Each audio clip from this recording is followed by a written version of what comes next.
কিতাবে পড়েছিলাম, দুসরি কিতাবে পড়েছিলাম বাবা, নবীজির দরবারে কিছু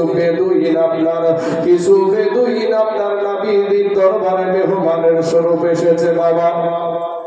অনেক গোলামী বেদুইন যখন আপনার নবীজির দরবারে এসেছে, এমন সমাজে প্রত্যেক বাড়িতে সাহাবাদের বাড়িতে একটা একটা করে মেহমান দিয়ে দিচ্ছে যে তুমি এই মেহমানের খিদমত করবা।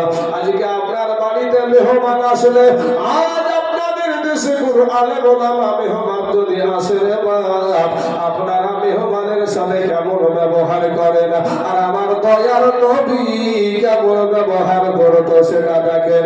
আমরা যেটা করব সেটা আমাদের নবীর কাজের সাথে মিল থাকতে হবে, কারণ নবীজির কর্ম আর আমাদের ধর্ম, নবীজির কর্ম আমাদের ধর্ম।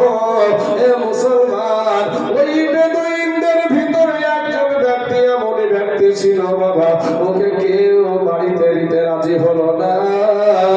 শেষ পর্যায়ে ওই ব্যক্তিটাকে আমার দয়ার নবী নূর নবী নিজেই বাবা মেহমান স্বরূপ নিয়ে নিলেন। নবী আমার মেজবান হয়ে গেলেন। এবার ওই ব্যক্তিটার বিষয়টা কি ছিল কেন নেই না বাবা, কেউ নিতে চাই না কিসের জন্য? ওই মেহমানটা ছিল বড় পেটুক বাবা, খুব খেটা খেত। এই পেটুক মেহমানটা আমার নবীর বাড়িতে যখন গেল, নবীজির বাড়িতে যখন খাবার দিয়েছে বাবা, নবীর বাড়িতে যত মানুষের জন্য খাবার হয়েছিল সব খাবার গুলা একাই খেয়ে আপনার সাফ করে ফেলেছিল। বাইরে যদি বেশি খাবার খাওয়া যায় বদহজমি হয়ে যায়।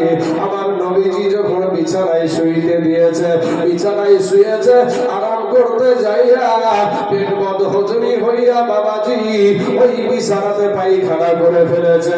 এ মুসলমান ভাই, আপনি মেহমানের সাথে কেমন ব্যবহার দেখান, আমার নবী কেমন ব্যবহার দেখাচ্ছে একটা নজর শুনে যান।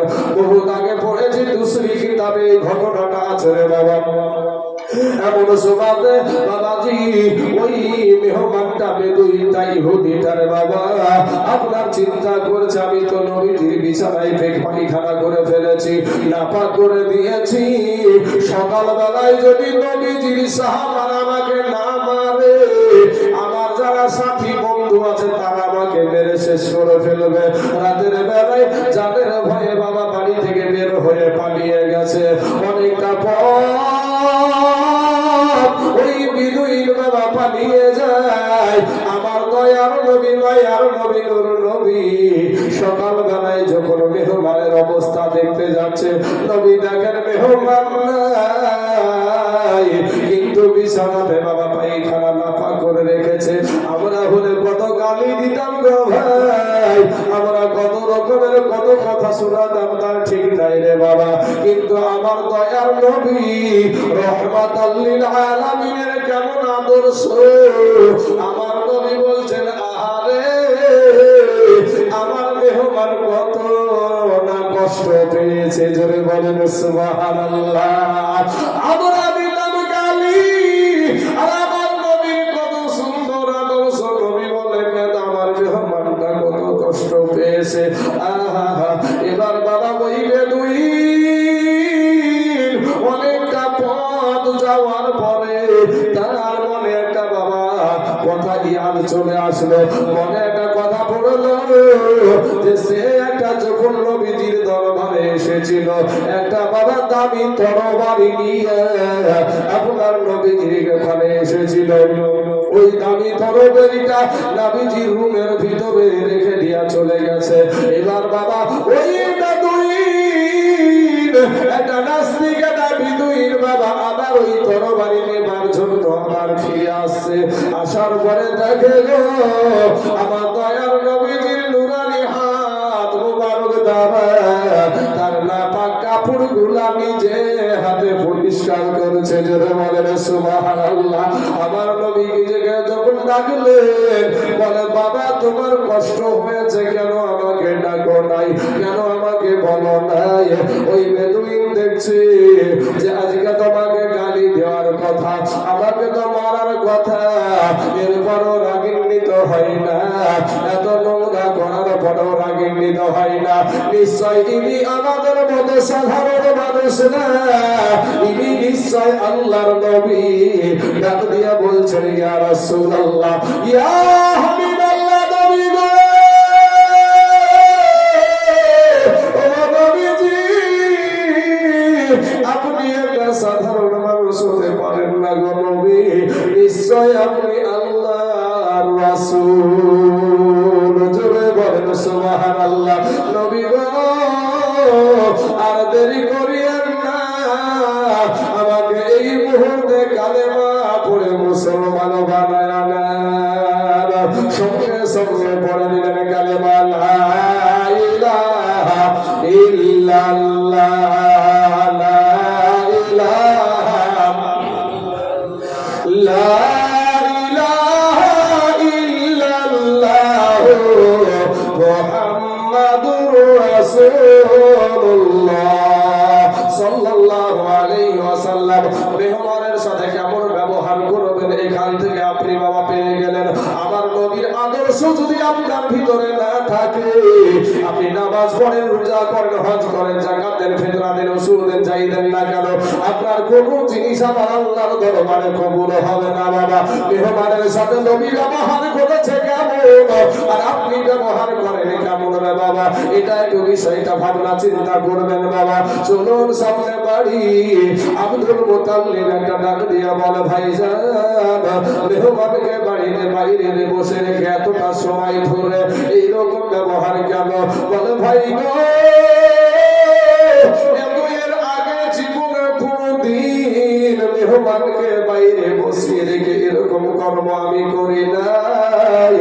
এরকম কর্ম করার কারণ হলো আপনার সঙ্গে যে সন্তানটা এসেছে, যাদের মতো চেহারা যার, এত সুন্দর চেহারা যার, ওনার কারণে আজকে আমার এতটা দেরি হয়ে গেছে। বলে, ওর জন্যই তো আমার এত তাড়া, আজ ওর জন্যই নাকি তোমাকে দেরি করতে হলো। বিষয়টাকে ভেঙে বলো। বলে, শোনান গো, আপনি যখন ওই সন্তানটাকে নিয়ে আমার খানকা শরীফের জমিনে পা রেখেছেন, সঙ্গে সঙ্গে আমার খানকা শরীফে ভূমিকম্প আরম্ভ হয়ে গেছে। জোরে বলেন সুবহানাল্লাহ। আমি এই বিষয়ে ভালো করে জানি, আমি এতটা মূর্খ নয়। আমার খানকা শরীফে যখন ভূমিকম্প শুরু হয়ে গেছে, আমার খানকা যখন হিলতে শুরু করেছে, আমি বুঝে গিয়েছি নিশ্চয় আমার খানকা শরীফে আল্লাহর একজন মাহবুব বান্দা নিশ্চয় এসেছে। ওনাকে আপনি না চিনতে পারেন, আমি দেখে চিনে নিয়েছি। ইনি হইলেন আখিরি জামানার নবী, ইনি হলেন রহমাতাল লিল আলামিন। জোরে বলেন সুবহানাল্লাহ। এ বাবারা, আব্দুল মুতাল্লিব বলছে, ভাইজান, সব ঠিক আছে রে ভাই, কিন্তু আমার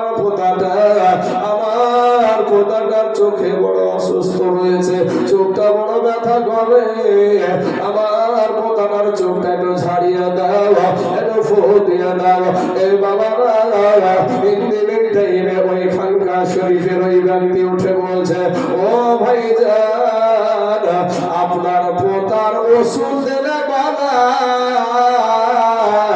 না দুনিয়াতে ডাক্তার তৈরি হয়েছে, না আগামীতে হবে। চলে বলেন সুবহানাল্লাহ।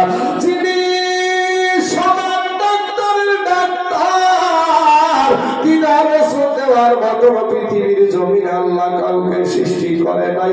আব্দুল মুতাল্লিব বলে, ভাই গো, তাহলে কি আমার পোতাটার চোখটা ভালো হবে না? বলে, হ্যাঁ হবে।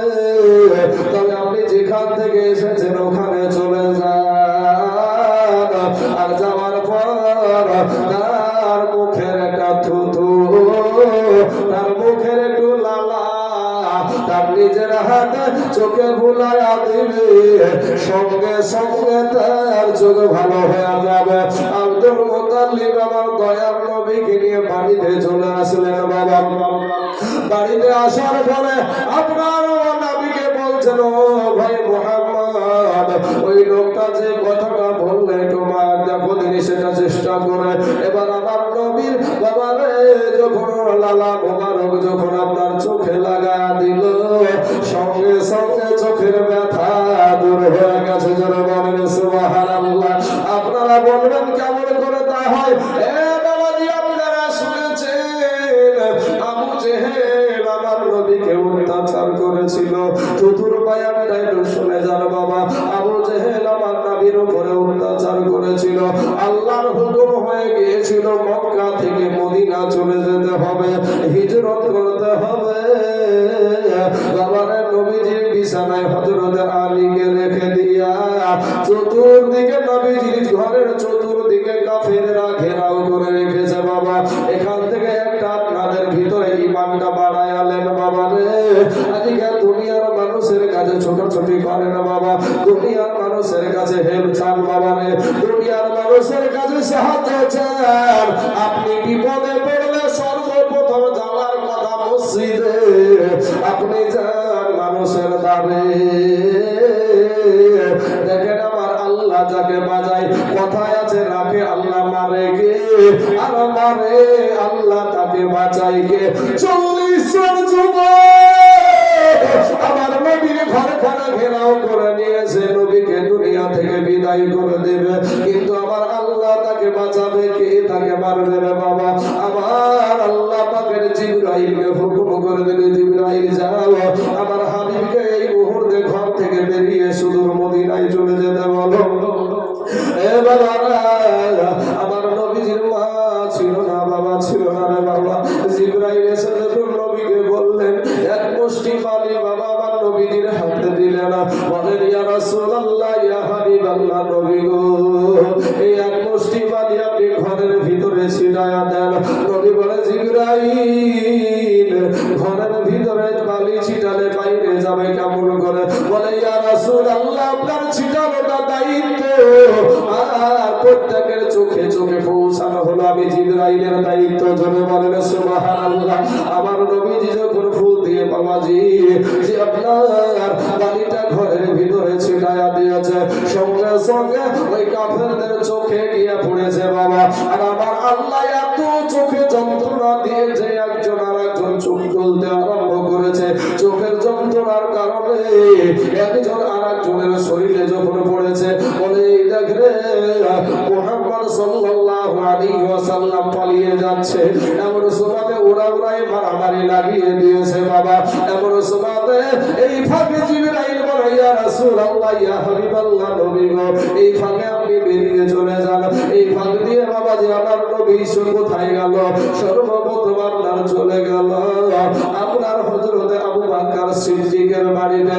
আবু বকর সিদ্দিকের বাড়ির দরজার কাছে গিয়া কেউ বলেছে আবু বকর শব্দটা ব্যবহার করেছে, আবার কেউ বলেছে আবু বলতি ঘরের দরজাটা খুলে গিয়েছিল। যখন বলেন সুবহানাল্লাহ। আমরা বাবা রে যারা আজ আল্লাহ ওয়ারাসাতুল আম্বিয়া, নবীর ওয়ারিস হলো আলেমগণ, আজ সেই মোল্লারা যখন ডাকে দেয় হাজার ডাক দিলেও কানে ডাকে না। আমার আল্লাহ ওই ব্যক্তিদের জন্য কোরআনে আয়াত নাজিল করেছে। কি আয়াতটা বাবা?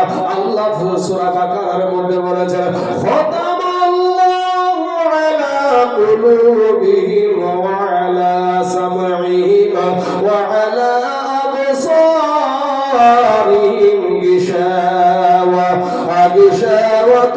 ওয়া লাহুম আযাবুন আযীম। আল্লাহ যাদের বাবা মুখে, আপনার বুকে যাদের বাবাজি মোহর মেরে দিয়েছে, এদেরকে যতই ভালো কথা বলুক না কেন বাবা রে, এদের চোখ আছে, চোখ দিয়ে দেখবে, দেখার পরেও না দেখার ভান করবে। এদেরকে আল্লাহ কান দিয়েছে, কান দিয়ে শোনার পরেও না শোনার ভান করবে। আল্লাহ এদের জন্য রেখেছে ওয়ালাহুম আযাবুন আযীম, মস্ত বড় আযাবের ব্যবস্থা রেখেছে। ও মুসলমান, আবু বকর সিদ্দিক সঙ্গে সঙ্গে লাব্বাইক ইয়া রাসূলুল্লাহ বলে বেরিয়ে পড়লেন। বলে আবু বকর গো, তুমি কি রাতের বেলায় ঘুমাও না নাকি গো আবু বকর? আবু বকর বলে, ইয়া রাসূলুল্লাহ, ইয়া হাবিবাল্লাহ, নবী গো আজ থেকে 6 মাস আগে আপনি বলেছিলেন গো নবী, আমাকে হিজরত করতে হবে মক্কা থেকে সঙ্গী হব আমি আবু বকর। সেই দিন থেকে গো নবী আমি ঘর বাড়িতে আসার পর বাইরে যেতে যে সামানগুলা লাগে, যে সমস্ত জিনিসপত্র লাগে, ওটা একটা পুটলি করে বেঁধে মাথায় করে নিয়ে আমি দরজার পাশে দাঁড়িয়ে দাঁড়িয়ে ঘুমাতাম গো নবী। আমার নবীজি আমার বাড়িতে আসবে, আমাকে ডাকবে, আমায় হয়তো নবীর ডাকে সাড়া দিতে পারবো না, আমার নবী কষ্ট পাবে। আর নবী কষ্ট মানে পাওয়া মানে আমার আল্লাহ কষ্ট পাওয়া। জোরে বলেন সুবহানাল্লাহ।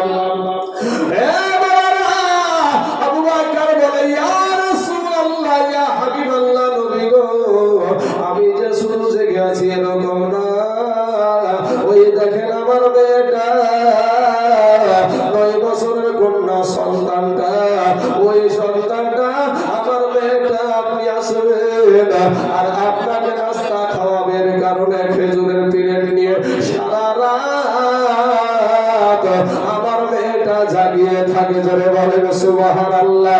যাই হোক বাবা, সংক্ষিপ্ত করে দিন বাবা।